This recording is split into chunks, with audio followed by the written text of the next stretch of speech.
இந்த வீடியோவை ஏதாச்சும் பேரண்ட்ஸ் பார்த்துட்டு இருந்தீங்கன்னா உங்க குழந்தைங்க எந்த ஆபீஸ்ல ஒர்க் பண்றாங்கன்னு கேட்கறதுக்கு முன்னாடி அவங்க டீம் லீடரோட பேரை கேட்டு வச்சுக்கோங்க. ஏன்னா டிசிஎஸ்ல ஒர்க் பண்றவங்களுக்கே இந்த நிலைமை, அப்போ மத்த கம்பெனிஸ்ல எந்த லட்சணத்துல இருக்கும்னு தெரிஞ்சுக்கோங்க. மகாராஷ்டிரா மாநிலம் நாசிக்ல உள்ள டிசிஎஸ்ல நடந்த இந்த ஒரு இன்சிடென்ட் கண்டிப்பா உங்க எல்லாத்துக்கும் தெரிஞ்சிருக்கணும். 7 முஸ்லிம் டீம் லீடர்ஸ் அவங்க கீழே வேலை பார்த்த ஹிந்து பொண்கள் எல்லாத்தையும் செக்ஷுவலா ஹராஸ் பண்ணி அவங்கள ஃபோர்ஸ் பண்ணி நமாஸ் பண்ண வச்சு பீஃபையும் சாப்பிட வச்சிருக்காங்க. இது ஒரு நாள் 2 நாள் இல்ல, 2022 இருந்து 2026 கிட்டத்தட்ட 4 வருஷமா நடந்திருக்கு. நீ கேட்கலாம், பாஷ்ன ஒரு ஆக்டருக்கு ஹெச்ஆர் ஒருத்தவங்க இருக்காங்க, போய் கம்ப்ளைண்ட் பண்ணிருக்கலாமே. போய் கம்ப்ளைண்ட் பண்ணது ஒரு ஹெச்ஆர் கிட்ட, அந்த ஹெச்ஆரும் ஒரு முஸ்லிம் பொண்ணு.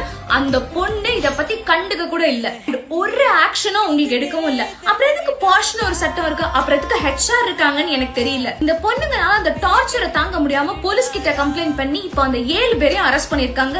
இப்ப வரைக்கும் 8 ஃபீமேல் எம்ப்ளாயிஸ் இத பத்தி கம்ப்ளைண்ட் பண்ணிருக்காங்க. பட் இன்னும் 50க்கும் மேற்பட்ட ஃபீமேல் எம்ப்ளாயிஸ் இத பத்தி கம்ப்ளைண்ட் பண்ணுவாங்கன்னு எதிர்பார்த்துட்டு இருக்காங்க.